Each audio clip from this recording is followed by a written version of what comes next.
مهدي محمد جوليد قدر رئيس الوزراء كحجينك حكومة فدرال كاه الصومالية أهنا كسمها رئيس الوزراء حكومة وهذا الكتشيدين هي مناسبة لوجو مهد علن هي مدنياش قلها شعب كبرلمان كصومالية إيميل مريم مثلات قبل كبنادر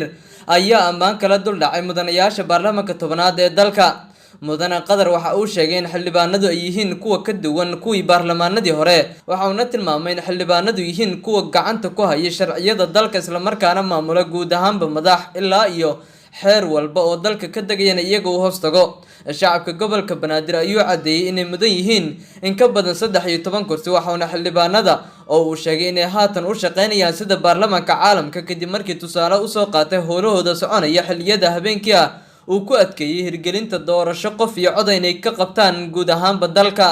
muqdisho matalaad way heshay 13 iyo wax ka badan way istaaheshaa maqaamkana qodobka 9 ee dastuurka ayuu ku xusan yahay awoodaha golaha shacabka ama baarlamaanka awoodda uu leeyahay weeye xukuumad ahaan iyo dawlad ahaan iyo dhammaanteen iyo gobolka banaadirna waan ka wada shaqeynaynaa waxaan ugu hambalyeeynaa baarlamaanka sida baarlamaanada adduunka inay saqda dhexe shaqeeyaan dhaafiyeen habeenadii dhaw sida uu shaqeeyay way noogeen markii maqribkii rawaxaan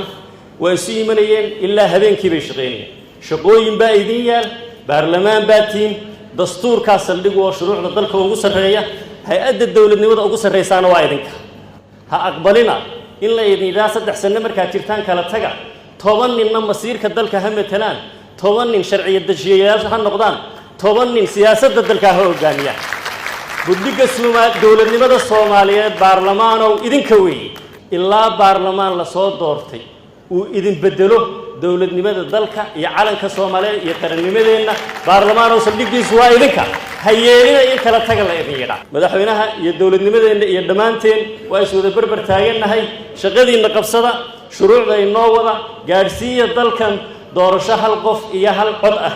inay dhaqaaqdo oo ay hirgasho dawladuna waa fulinaysaa waana ku dhaqmaynaa hadalka ra'iisul wasaare ku-xigeenka dalka Mahdi Maxamed Guleed qadar ayaa ku soo beegmaya iyadoo tan iyo markii xildhibaanada golaha shacabka ay meel mariyeen kuraasta gobolka Banaadir ku yeelanayo golaha aqalka sare ay la kulmayeen bogaadin iyo hambaliyeen kaga imaanaysa qaybaha kala duwan ee bulshada.